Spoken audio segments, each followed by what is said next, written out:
Julien se tenait figé devant la porte de l'appartement familial, le cœur battant à tout rompre. Son père, Antoine, venait de découvrir une lettre intime destinée à Marc, son amant secret. Et dans un accès de rage, il avait claqué la porte au nez de son fils unique, le laissant seul sur le palier sous une pluie battante parisienne. Ce rejet brutal, inattendu, transforma instantanément la vie de Julien en un chaos émotionnel, le forçant à affronter non seulement sa propre identité, mais aussi les fissures profondes d'une famille apparemment unie. Dès cet instant, Julien sentit le monde s'effondrer autour de lui. Il avait toujours su que son orientation sexuelle était un tabou dans sa famille conservatrice, originaire de la province normande, où les traditions catholiques pesaient lourd. Mais il n'avait jamais imaginé que la vérité éclaterait de cette manière, une simple enveloppe mal rangée dans son sac, oubliée lors d'une visite dominicale. Antoine, un homme d'affaires rigide de 55 ans, avait fouillé par curiosité, ou peut-être par suspicion grandissante. Et ce qu'il y avait lu des mots d'amour passionné, des promesses d'avenir ensemble l'avaient fait exploser. « Tu n'es plus mon fils », avait-il hurlé, les veines saillantes sur le front, avant de le pousser dehors sans un regard en arrière. Julien erra dans les rues de Paris cette nuit-là, trempé jusqu'aux os, son téléphone vibrant de messages ignorés de sa mère, Claire, qui tentait désespérément de le joindre. Il se réfugia finalement chez Marc, son compagnon depuis 2 ans. Un avocat ambitieux de 28 ans travaillant dans un cabinet du quartier des affaires. Marc l'accueillit avec une étreinte chaude. Mais Julien pouvait lire l'inquiétude dans ses yeux bleus. « Qu'est-ce qui s'est passé ?» demanda Marc d'une voix calme, tout en lui tendant une serviette. Julien raconta tout, les larmes coulant librement pour la première fois. Marc, issu d'une famille plus libérale de Lyon, avait toujours encouragé Julien à être honnête. Mais il savait que pour Julien, dont les parents finançaient encore ses études d'art à la Sorbonne, cette révélation pouvait signifier la fin de tout soutien financier et émotionnel. Les jours suivants furent un tourbillon de décisions hâtives. Julien décida de ne pas retourner chez ses parents, optant pour un logement temporaire chez Marc. Un appartement moderne dans le Marais, quartier symbolique de la communauté LGBT à Paris. Mais cette cohabitation forcée mit à l'épreuve leur relation naissante. Marc, habitué à une vie structurée, se sentait submergé par les appels incessants de Claire, qui suppliait Julien de rentrer pour rediscuter. Antoine, de son côté, refusait tout contact, bloquant même le numéro de son fils. Julien oscillait entre la colère et la culpabilité. Avait-il été trop imprudent? Aurait-il dû cacher son amour plus longtemps? Ces questions le rongeaient, l'empêchant de dormir, tandis que Marc tentait de le rassurer, affirmant que l'amour vrai valait tous les sacrifices. Pourtant, les conflits internes de Julien s'intensifiaient. Il se rappelait les dimanches en famille, les rires autour de la table, les vacances en Bretagne où Antoine lui apprenait à pêcher. Était-ce tout perdu à cause d'une lettre? Il commença à douter de sa relation avec Marc, et si c'était une phase, comme son père l'avait insinué dans un message rageur? Marc, sentant cette hésitation, proposa une pause. Mais Julien refusa, craignant la solitude. Au lieu de cela, il plongea dans son art, peignant des toiles sombres reflétant son tourment intérieur. Des silhouettes entrelacées sous des ciels orageux, symbolisant l'amour interdit. La pression sociale s'ajouta bientôt à ce chaos familial. À l'université, des rumeurs circulaient déjà, propagées par un ami indiscret qui avait vu Julien et Marc ensemble. Certains camarades le soutenaient, mais d'autres Influencé par des préjugés persistants en France malgré les avancées légales comme le mariage pour tous, le regardait de travers. Julien se sentait exposé. Vulnérable. Comme si son identité était devenue un spectacle public. Un soir, lors d'une exposition étudiante, un professeur conservateur fit une remarque acerbe sur les choix de vie qui distraient de l'art véritable, visant implicitement Julien. Cela le blessa profondément, le poussant à confronter Marc sur leur avenir. Et si on ne peut pas vivre ça ouvertement? Et si ça nous détruit? Marc, plus résolu, répondit avec conviction, on a le droit d'aimer qui on veut. Tes parents finiront par comprendre? Ou pas? Mais c'est notre vie. Mais Julien n'était pas convaincu. Il contacta secrètement sa mère, organisant une rencontre clandestine dans un café du Louvre. Claire arriva les yeux rougis, serrant un rosaire dans sa main. Ton père est dévasté. Julien. Il pense que c'est une erreur. Que tu as été influencé. Elle pleura, évoquant les attentes familiales, un mariage traditionnel, des petits-enfants.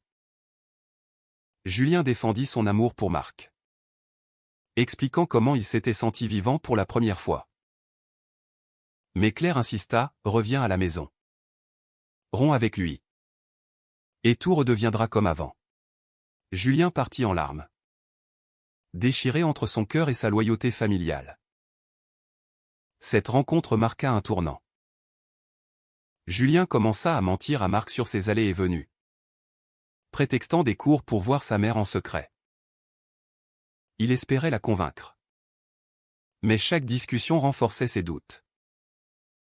Antoine, apprenant ses rendez-vous, envoya un ultimatum par mail, choisis, ta famille ou cette abomination.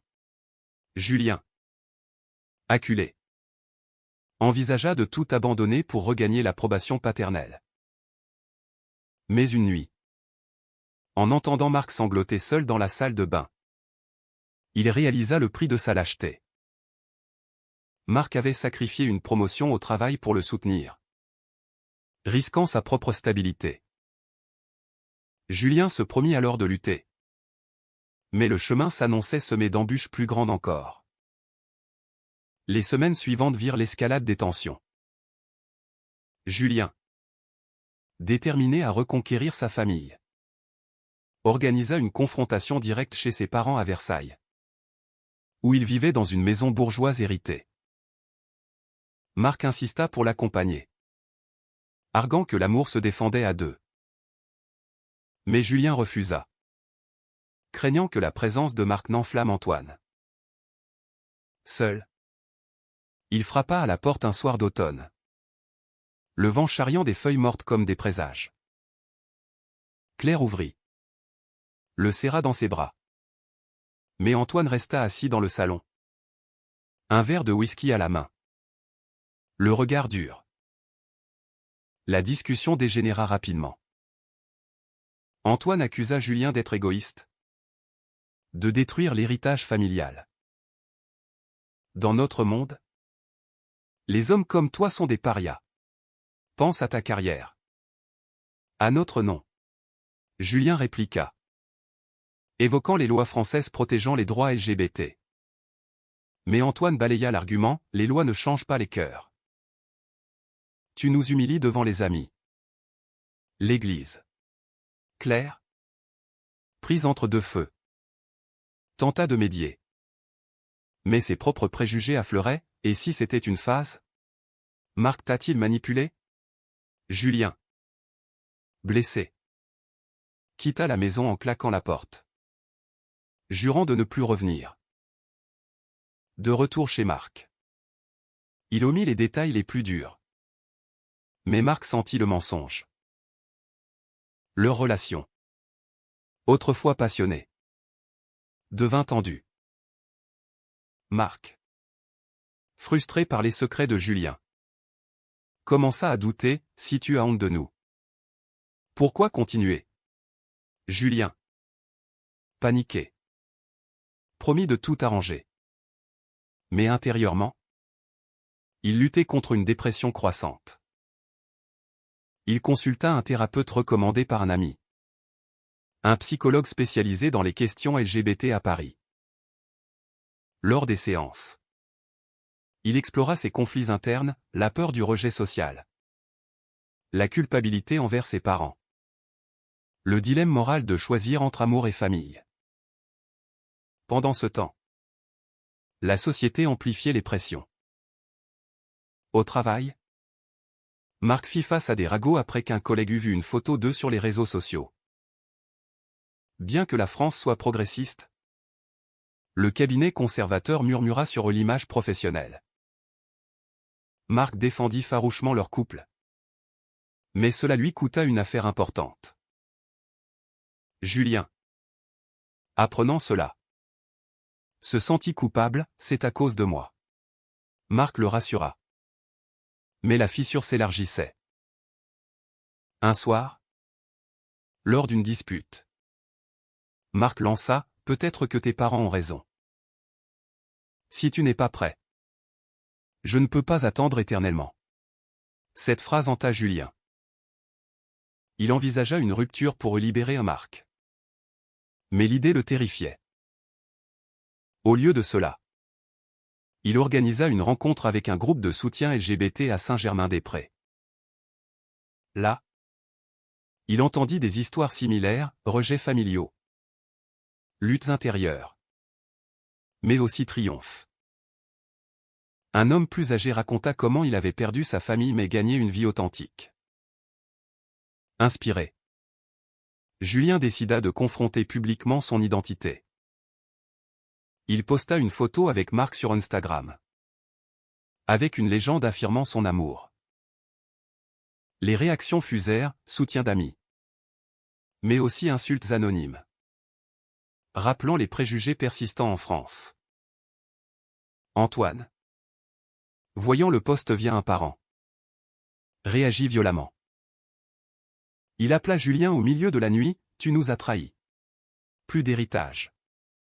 Plus rien. » Julien, tremblant, raccrocha. Mais le mal était fait. Claire, déchirée, envoya un message, « Je t'aime. Mais je ne peux pas choisir contre ton père. » Julien se sentit abandonné. Questionnant ses choix, avait-il été trop impulsif? Marc, fier de lui, le serra fort. Mais Julien doutait encore. Les mots Tinhossé s'intensifièrent. Julien se demanda si aimer Marc valait la destruction familiale.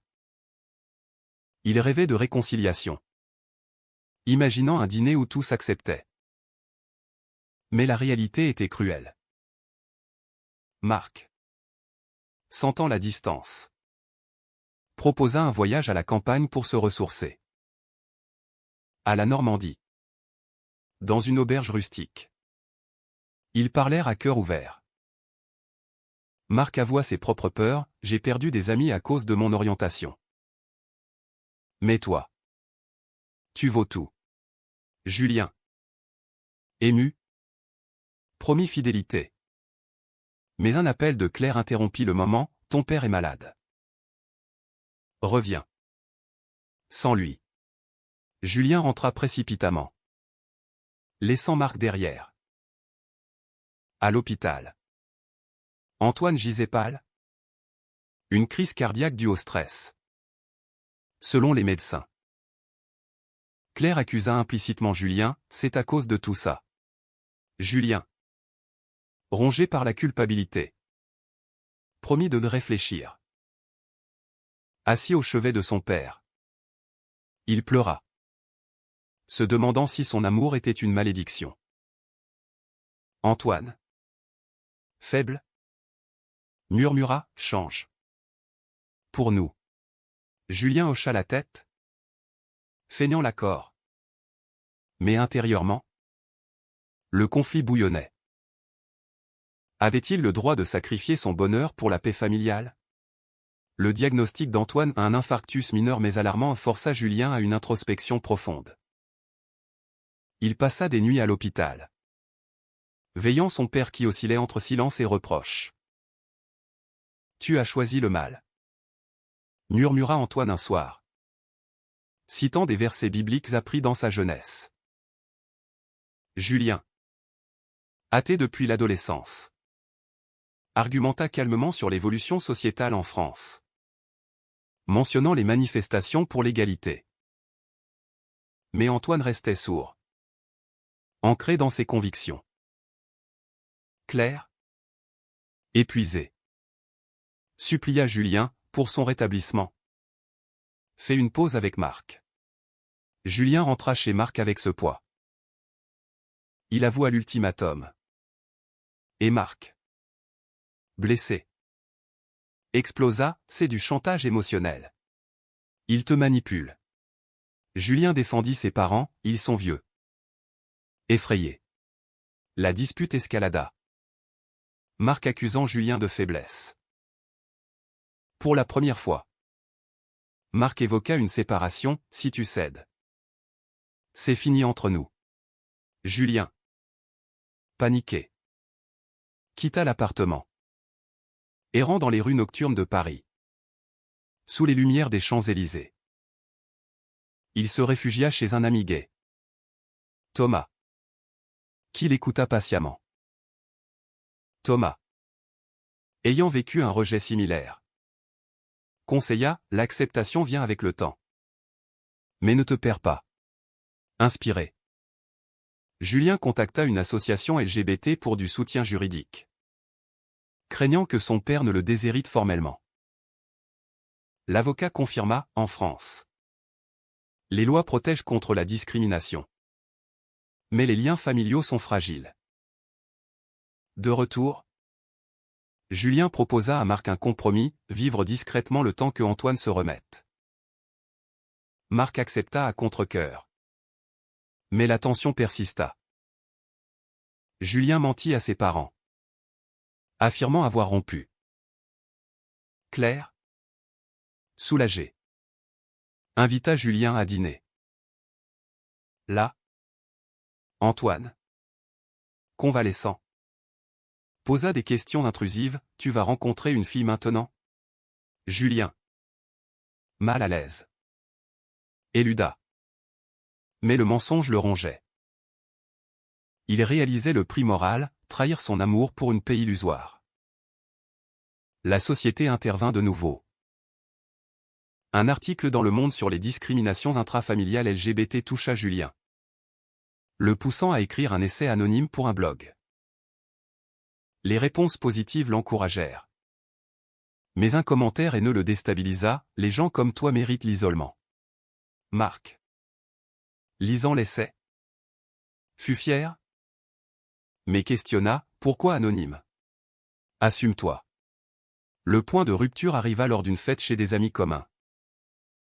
Marc, frustré par les mensonges, flirta innocemment avec un autre homme. Julien, jaloux, confronta Marc publiquement, « Tu me trahis. » Marc répliqua, « C'est toi qui nous trahis en te cachant. » La scène dégénéra. Amis intervenants. Julien partit furieux, réalisant sa propre hypocrisie. Seul, il appela sa mère pour avouer la vérité. Claire pleura, « Pourquoi nous faire souffrir ?» Julien expliqua son amour sincère pour Marc, implorant compréhension. Antoine, écoutant, raccrocha. Le lendemain, un courrier arriva, Antoine coupait tout soutien financier. Julien, ruiné, dut chercher un job étudiant, servant dans un café du quartier latin. Marc, regrettant la dispute, revint vers Julien. Ils se réconcilièrent, mais avec des cicatrices. Julien décida d'affronter Antoine une dernière fois. À la maison, il déclara, « J'aime Marc. Et je ne changerai pas. » Antoine, furieux, le chassa définitivement. Claire, En larmes, murmura, je t'aimerai toujours. Mais je reste avec lui. Julien rentra brisé. Mais libéré. Marc le soutint, on construira notre vie. Pourtant, les doutes persistaient, avait-il fait le bon choix? Les mois suivants testèrent la résilience de Julien et Marc. Sans soutien familial. Julien jongla entre études et travail. Épuisé mais déterminé. Marc, promu malgré les ragots, aida financièrement, renforçant leurs liens. Mais les ombres du passé planaient. Julien recevait des messages sporadiques de Claire, évoquant la santé déclinante d'Antoine, sous-entendant que le stress familial en était cause. Julien se sentait coupable, questionnant si son égoïsme avait précipité la maladie. Socialement, ils affrontèrent des défis. Lors d'une Pride à Paris, ils marchèrent main dans la main, acclamés par la foule. Mais un groupe conservateur hurla des insultes. Julien, tremblant, serra la main de Marc plus fort, réalisant la force de leur union. Pourtant, au travail, Julien subit des micro-agressions, un employeur refusa de l'embaucher après avoir vu son profil social. En France, on est tolérant. Mais pas trop, murmura un collègue. Les conflits internes culminèrent lors d'une thérapie de couple. Le thérapeute explora leur peur, Julien craignait l'abandon. Marc la trahison. Ils émergèrent plus forts, planifiant un avenir, déménager à Lyon. Près de la famille de Marc. Plus ouverte. Mais un appel inattendu changea tout, Claire annonça qu'Antoine voulait le voir. Hospitalisé de nouveau. Julien se rendit seul, trouvant Antoine affaibli. « Je t'ai perdu », murmura-t-il. Julien, ému, parla de son amour pour Marc. De la joie qu'il apportait. Antoine écouta. Pour la première fois. « J'ai peur pour toi. Dans ce monde. » Julien répondit, « Le monde change. Papa. » Et l'amour est l'amour. Antoine ne promit rien. Mais serra la main de son fils, un geste timide de réconciliation. De retour, Julien raconta à Marc. Espérant. Mais Marc, sceptique, rappela les blessures passées. Leur relation, forgée dans l'adversité, devint plus profonde. Julien exposa ses toiles inspirées de leur histoire, recevant des critiques positives, symbolisant son éveil. Pourtant, les choix restaient controversés. Des amis débattaient, était-ce juste de prioriser l'amour sur la famille? Julien, réfléchissant, se demanda si le sacrifice en valait la peine. Et vous? Pensez-vous qu'il est toujours juste de choisir son amour personnel au détriment des liens familiaux? Oui ou non?